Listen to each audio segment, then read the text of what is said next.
But Don't Park on the Grass was like the national I ran, Right. or like the major, and 2016 was the first one, and it just got a lot bigger than even I had planned. Like the goal of that tournament was to host a tournament that was like 600 people, because at the time I was running like regional events that were between like pretty much like between 300 and 400 every time. I ran a series called Emerald City. This is in Seattle?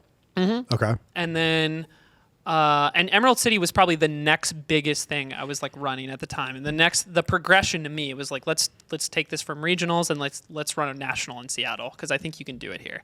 Wow. And 600 people goal turned into a 1,200 person event. Jeez. And I did not really, I had a very small team. I was individually in charge of like way too much. I was very bad at delegating. I can imagine. I was 19. I think I'm the youngest person ever to host a gaming tournament of more than 1,000 people. It has to be. I'm pretty sure. I don't know how old. I'm trying to think how old like Adam and them were when MLG started. It had to be older than 19. It had to be older than 19. Because that's the only person I can even think. Yeah, because it was like Halo 1, and that was 2001, right? Oh, Yeah, but they're. And Adam's like mid-40s, yeah. Oh, okay. Oh, yeah, it has to be more. Yeah. they have a dope origin story, by the way. Always, I've never met Adam or Sundance or like any of those guys, Yeah. but I always thought have my respect, you know. And Oh, they're the best. Yeah. They. Like I said, we went to lunch, so there's probably an overlapping conversation where, the cameras didn't catch, but like esports kind of started in two different ways. It started in, computer games like Counter-Strike, League of Legends, and then also console games, which is like the MLG side. And as far as the MLG sides, like Adam and Sundance and Sepso, they made like they made this whole thing happen. It's so cool. It's so cool.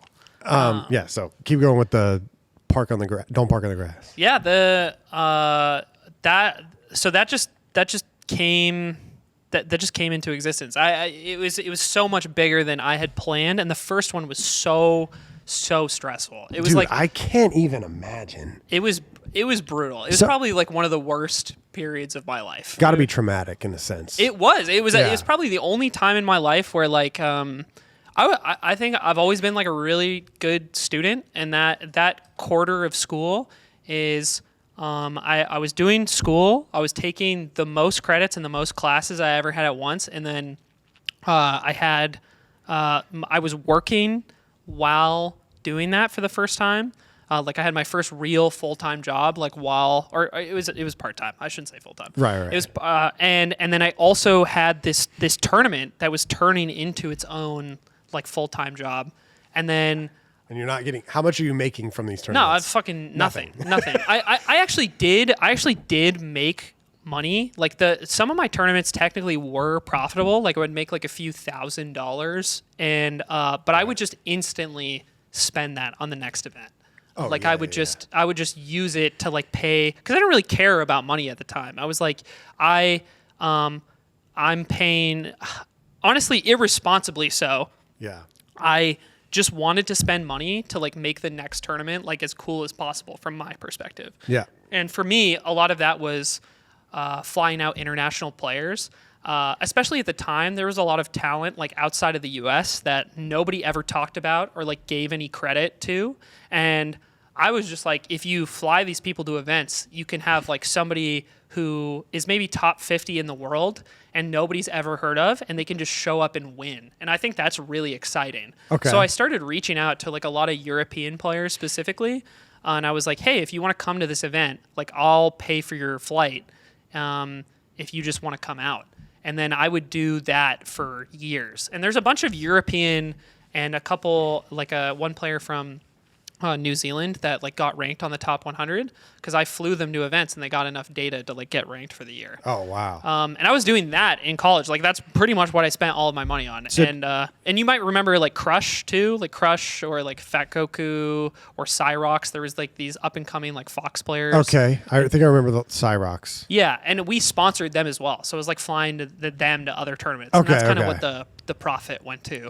So whenever you fly these players out, is there anyone that you took a risk on flying out and they performed super well and you're like, yes? Oh, absolutely. Yeah. Yeah. I mean, I think I got pretty good at picking people in the sense that it was pretty obvious if somebody was particularly good, and that if you flew them out to like the right event, they were going to do pretty well. Like Yeah. I think a good example of this was Spud, who was the best player in Australia. Yeah, he played at the offseason last year. Yeah, he's fucking amazing. Yeah, right? he's insane. And nobody knew about Spud. He was like, he's only like set that American players knew about is he beat Alex 19, one of like Mango's friends, at a tournament in Australia, and he was. After that tournament, it was like, this guy's arguably the best in Australia. He's like one top 100 win.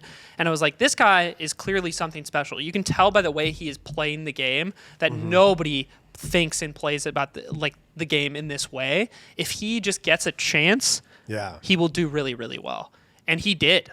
So he came to the second Dome Park in the Grass. That was one of the tournaments that I helped him come to. And that's a tournament, 600 entrants. There was like a ton of 600 melee entrants, a ton of talent in the top 100 there. Spud got fifth. He 3-0'd SFAT. He 3-0'd, or he beat Hacks. He just beat a bunch of people at that tournament, and nobody really knew who Spud was. And I think that was what made it special to me. Is I can give this person who's played the game a lot, deserves an opportunity, give them a chance. And then everybody else is surprised and gets to experience something new and be like, who is this guy? Right. And I get to be the person who made that happen. Of course. And I really, really loved that, especially at the time. So that was a big focus at Dome Park in the Grass and these other tournaments I ran. Who won the two Dome Park in the Grasses? The first one was Leffen. Okay. Leffen won the first one, and then the second one was, I want to say it was S2J. Oh, wow. Yeah. Oh, cool. Yeah, so they turned out really well. I Yeah. think that first one, like you were saying, it was a very stressful experience. I think after it was all over, my finals week was the week leading up to the event. It was just, dude, it was just awful. I crippled my GPA. It was Yeah. and then all of I was so stressed all the time for so long, and then because finals and work, because of Christmas break, and the company gave us that time off, and then the tournament all ended on the same day in December.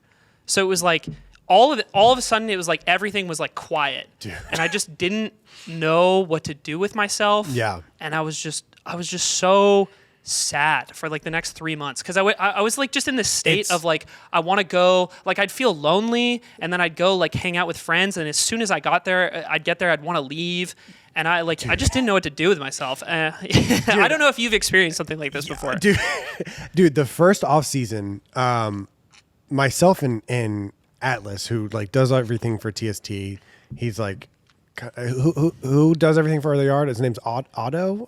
Does a bunch of stuff for the yard. Oh, Otto does a lot of stuff for Ludwig. For Ludwig, Yeah. okay. So he's Atlas really likes Otto a lot, and he wants to do what he does. So him and I work together on a lot of stuff, anything that basically I'm involved in. Yeah. And so we built out all of the off season, the first one, and the producer that works here.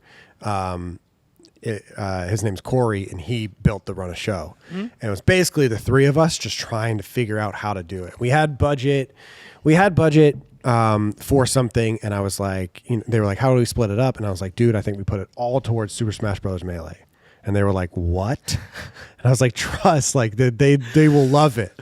They'll love it. It's not as good. And then we get the COD guys involved and stuff like that. And it was just such a far-fetched idea. We get all these retro games, put them all together, and we kind of simulate what used to be MLG. Yep. And it's all for charity. It's just, it doesn't, and I was and then in the middle we do a Pokemon box break, and then there's a bunch of weird shit that goes on in the off season, and it was just nightmarish to set up. Yes. Especially with no precedent, with no one had ever done it before, and we had never done it before. We couldn't pitch sponsors on it because they didn't understand it. Yep. We had no VOD to go back on, and then trying to convince the DFW melee scene to sign up, or to convince DFW was easy, but to convince other people to come Yes. is extremely difficult, even though it's such a high prize pool. So it was just, dude, it was so, I mean, we talked about a little bit about this at dinner or at lunch, but it was like 3 or 4 days a week I would wake up like mid nightmare. Yeah. Like, oh my God, something went wrong. So like, did I forget to do? I forgot to put the auction items up. I forgot to do this. I forgot to talk to reach back out to the sponsors. I got to see how many attendants we have right now. And, Yeah. And dude, and then it's over. Yeah, and then it's just over so quickly. And then all of a sudden. Monday, AMSA lifts the trophy, and then Monday comes. Yeah. And dog, I don't think I recovered for like 3 months. I think it was 2.5, literally 2.5 to 3 months. Yeah. My relationships were different with different people. Absolutely. I felt like I had a purpose for 3 months, and then I had no purpose at all. 100%. It's the craziest feeling.